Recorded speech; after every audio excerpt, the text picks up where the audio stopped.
Hello, welcome everybody to the Wrestling Guardians podcast in our continuation of our WrestleMania 34 series. Today we're going to be talking about the WWE Championship match, which became official at the Fastlane pay-per-view, back on Sunday. So we're having AJ Styles and Shinsuke Nakamura go one-on-one. This is a match I think that many people have been looking forward to and anticipating for quite a while. And again, I think I have to give WWE a bit of credit here as well, because they kind of had a plan to do this for a while and they have managed to stick to it. Vince has avoided the temptation to go a different way, which I think we should give him some credit for.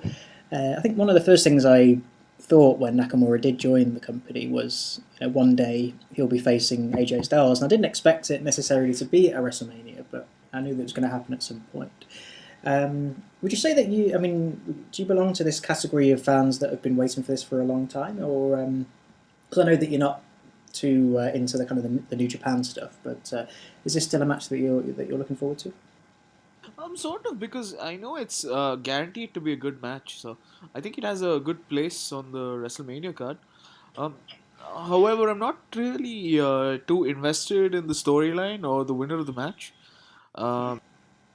This match is going to sort of play the role that the Intercontinental Championship matches used to in earlier editions of WrestleMania, which we reviewed.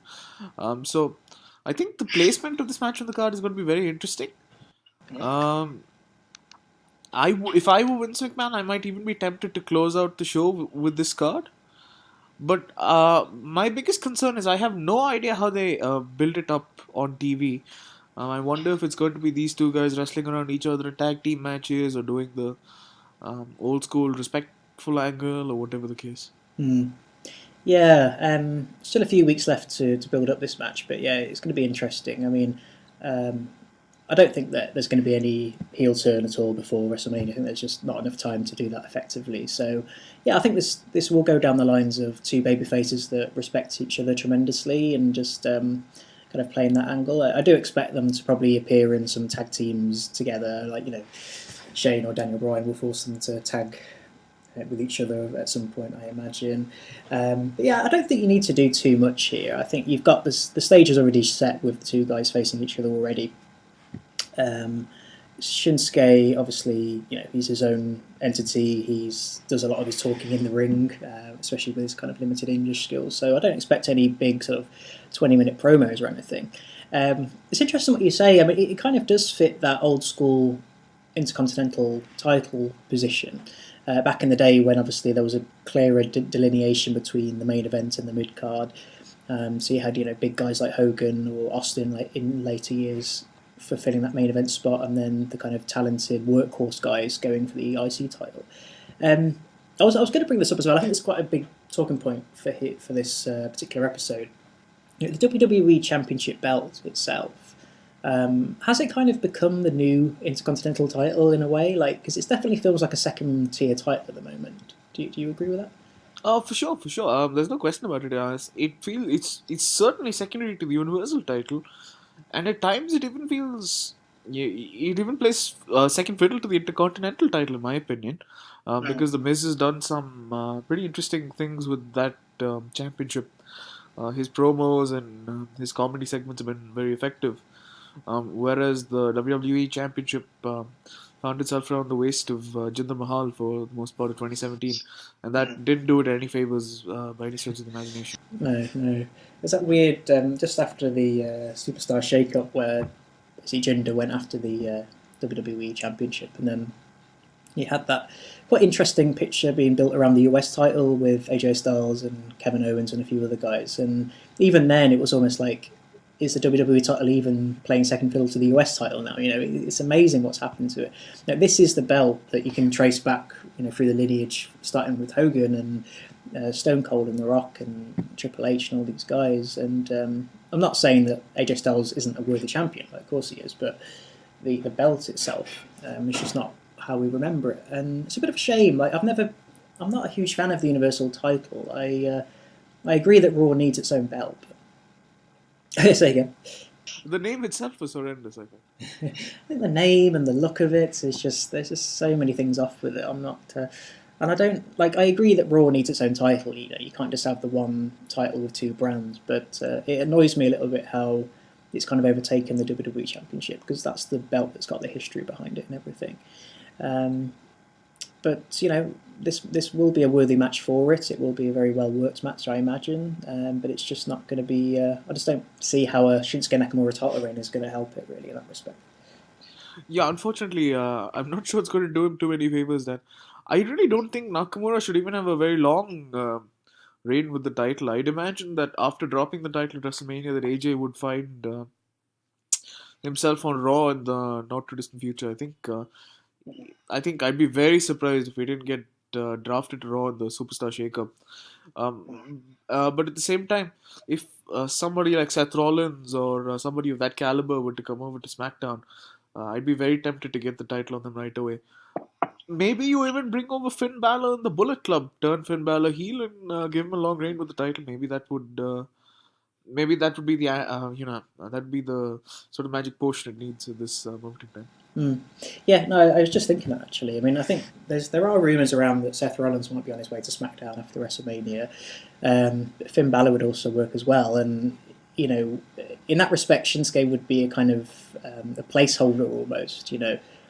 Still, very over popular guy, so nothing that he does is going to be that bad. But yeah, I mean, the idea of Balor coming over with the Balor Club, hopefully, and spending a couple of months trying to go after Shinsuke's title would be a great story. Maybe a great way to revitalise SmackDown a little bit. I think so, Dan. I think so, and I think it would do Finn Balor a world of good as well. He certainly stagnated on the main roster. Whether you think he's a top star or not, I guess, is an entirely different matter. We know for a fact that um, a lot of these guys have something there that the fans have gravitated towards, even if management hasn't necessarily seen it the same way. So, I guess you could say that giving them a run on SmackDown is the easiest way to sort of, maximize these people. Yeah, it definitely feels like guys like that will have a bit more space to breathe down on SmackDown. And it's kind of a win-win situation. Well, not necessarily a win-win situation, but it's like an easier situation for somebody like Balor, because if he goes over to SmackDown and like the viewership and like the interest in SmackDown doesn't increase, then it's not really his fault because it was kind of on its way down anyway. But if viewership did start to pick up with SmackDown, then Vince is going to be really impressed and maybe sort of credit that to somebody like Balor.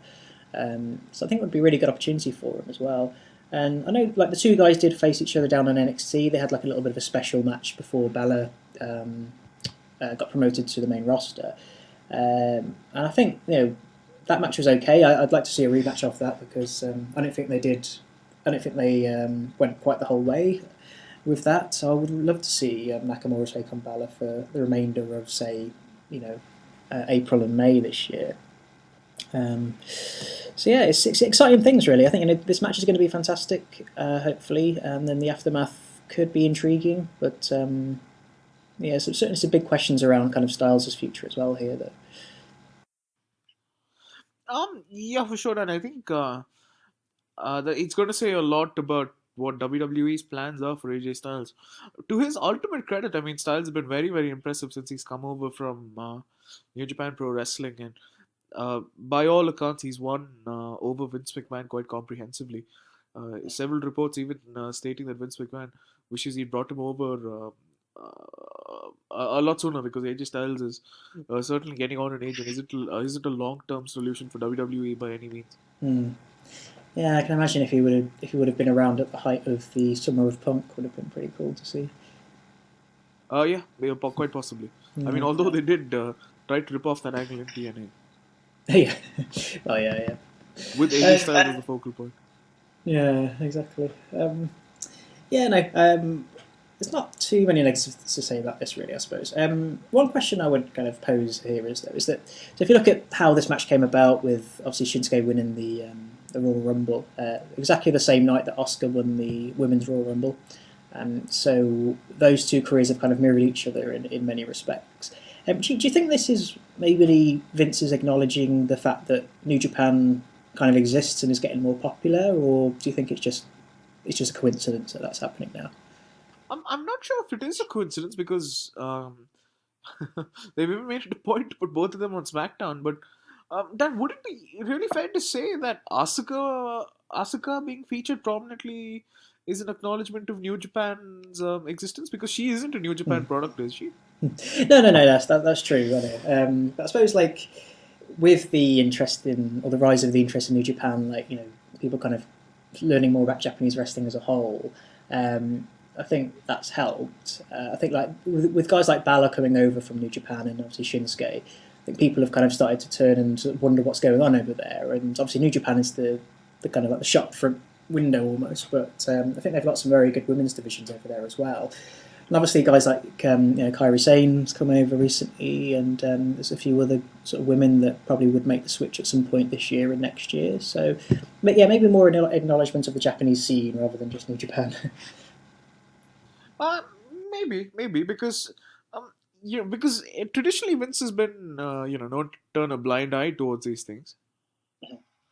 I think I think it's more likely that he's just been focused on other portions of the card, such as the Universal title match and the Undertaker coming back and things like that. And I think somebody on creative is just allowed to sort of run wild with these things.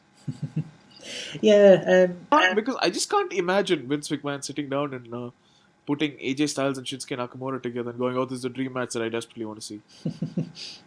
Yeah, and again, I mean, it sounds stupid saying this, obviously, because it just seemed like the obvious thing to do. But I'm almost tempted to give Vince McMahon the credit for he could have so easily just dismissed this idea as like silly internet fanboy nonsense that nobody really wants to see, like he has done in the past, and maybe gone with John Cena versus AJ Styles again, with John Cena picking up his 17th world title reign.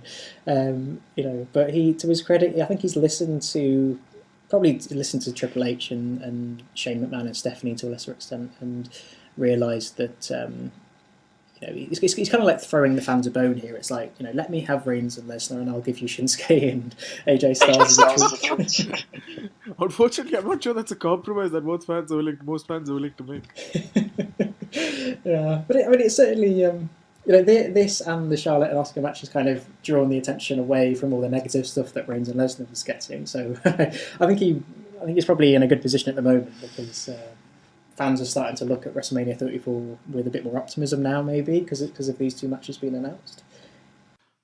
Do you think that's maybe just like the sort of diehard wrestling fans like us? I'm not sure how many casual fans are Yeah, there's always going to be an echo chamber type thing with wrestling fans, but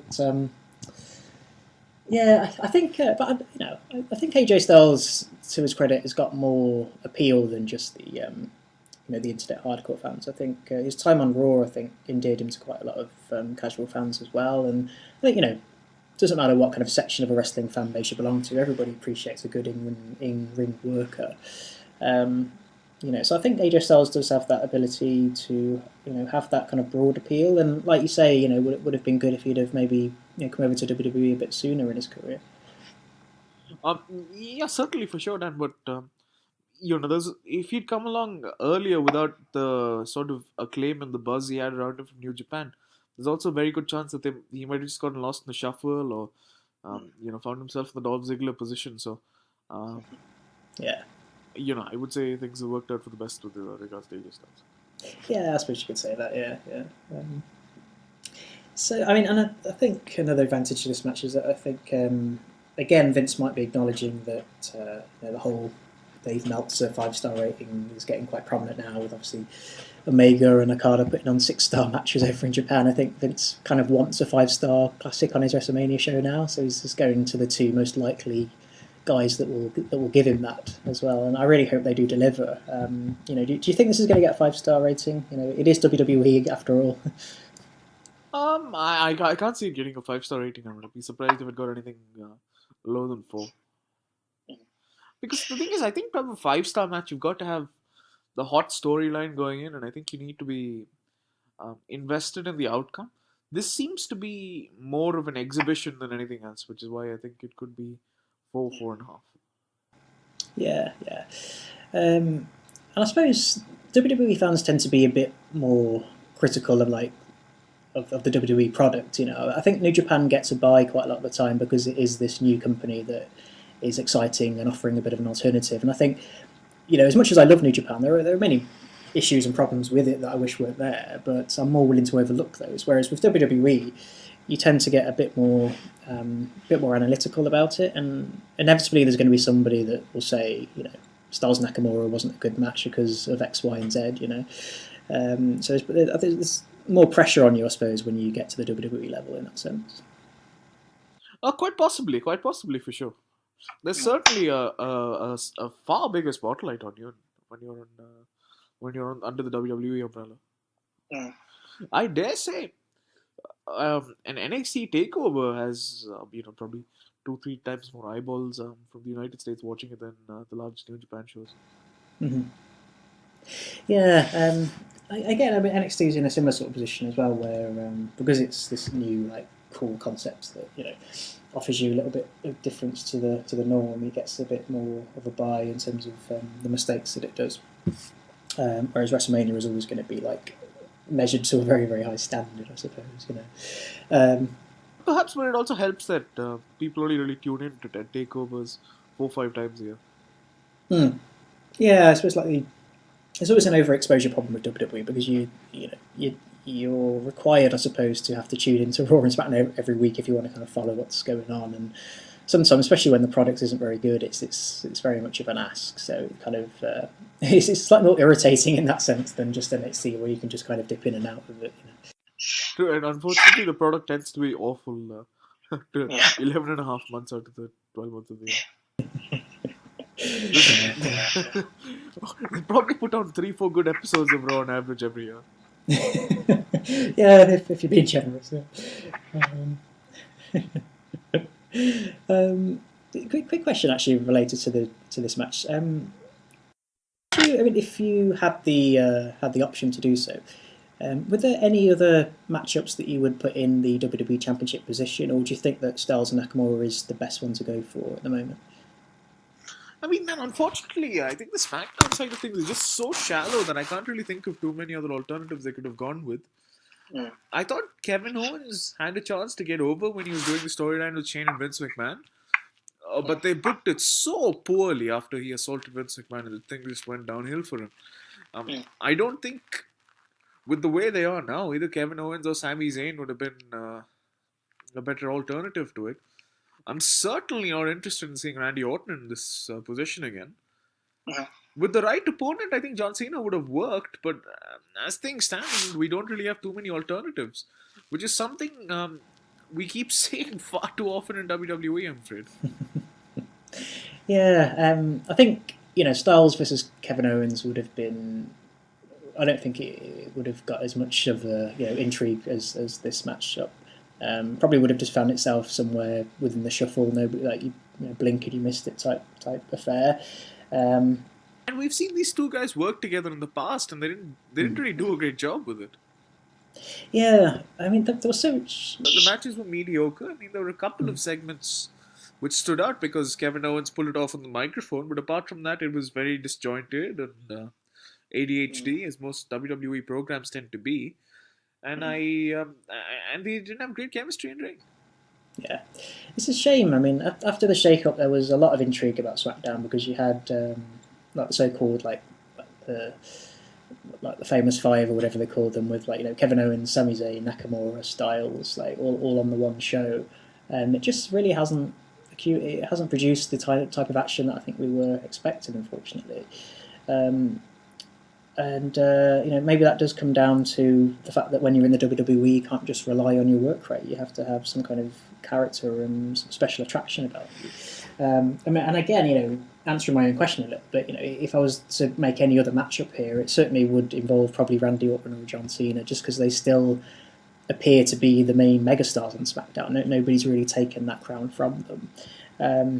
But no, I think I agree. I think this is probably the best matchup you could have done. Maybe a Cena Nakamura match might have worked, but obviously we kind of already saw that recently on SmackDown as well.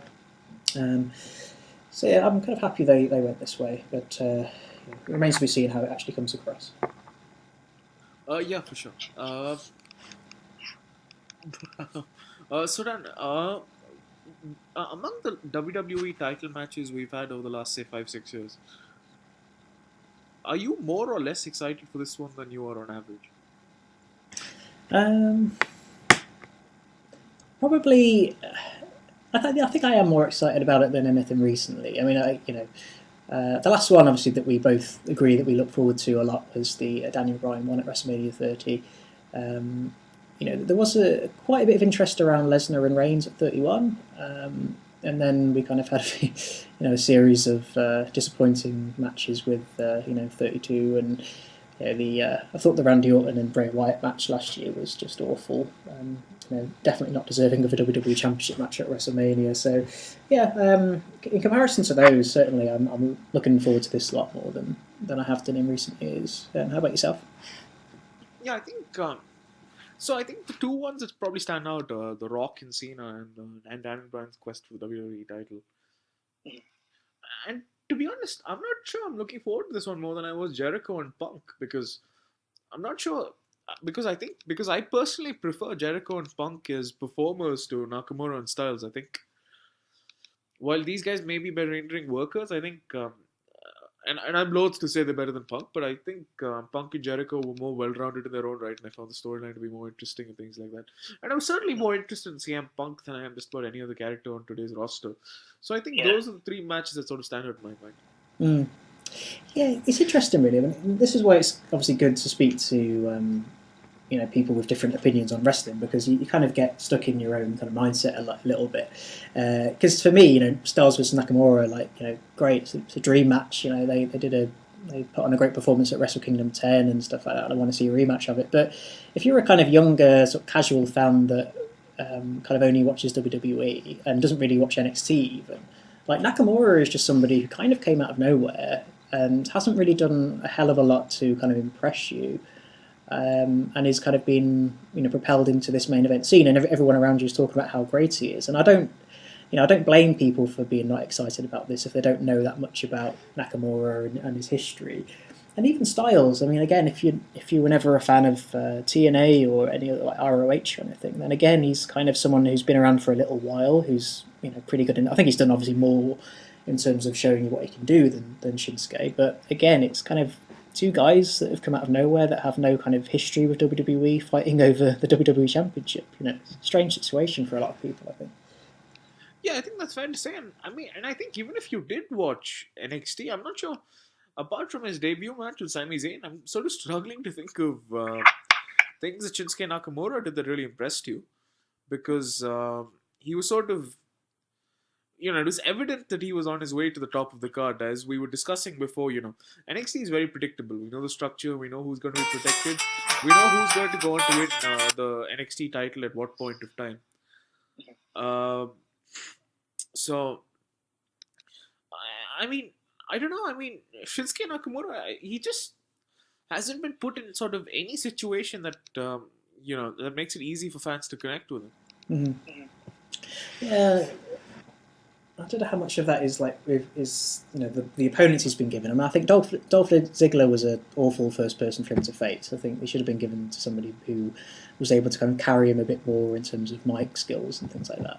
And he's had some very kind of lackluster matches on a few editions of SmackDown. The first match on the main roster that I remember him having that showcased what he could do was the one against Cena. I think that was actually a very, very good match. The one where the winner went on to face Jinder Mahal at one of the pay-per-views last year.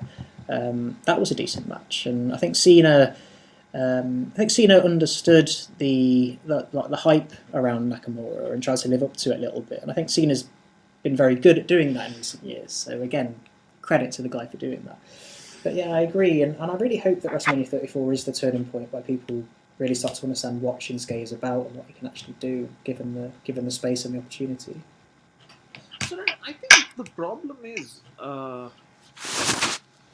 don't know how you present what Shinsuke Nakamura is about to an American audience with the way professional wrestling has been presented, for the last 25, 30 years. I don't see Shinsuke Nakamura as that sort of guy who can anchor weekly segments and cut long promos on the microphone and things like that. Shinsuke Nakamura's brilliance to an American audience at least should come out in the ring. So I think it should be I think it should feel like a big deal just to see him go out in the ring and perform. So the way you do it is by, I think it should be like a less is more sort of approach. And every time he goes out there, he needs to put on a classic Shinsuke Nakamura match, not a WWE/ROH hybrid style of match. He's got to have stiff strikes. He's got to do his weird charismatic things. He's got to show off his knees. They've got to have good near falls. And I think that's how you get Shinsuke Nakamura over with this audience. Do you think like a manager or a faction would help him?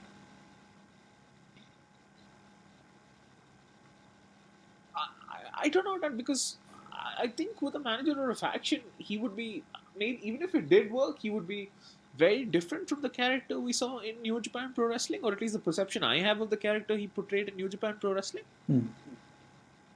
Yeah, and I think managers always work better when the superstar is a heel anyway, and I don't think turning him heel is going to do any good for anybody. But maybe if you just, this is just like dream booking now, but if Balor Club ever did come over to SmackDown and they kind of incorporated him into it, and he wasn't, like, he always came out with Balor and with Gallows and Anderson and wasn't required to do much talking, but was just the guy that they put people up against because he was the best kind of technical in-ring wrestler they had. Like that might work somewhat, but again, I think it works a lot better when you've got an out-and-out heel, which I don't think Shinsuke is.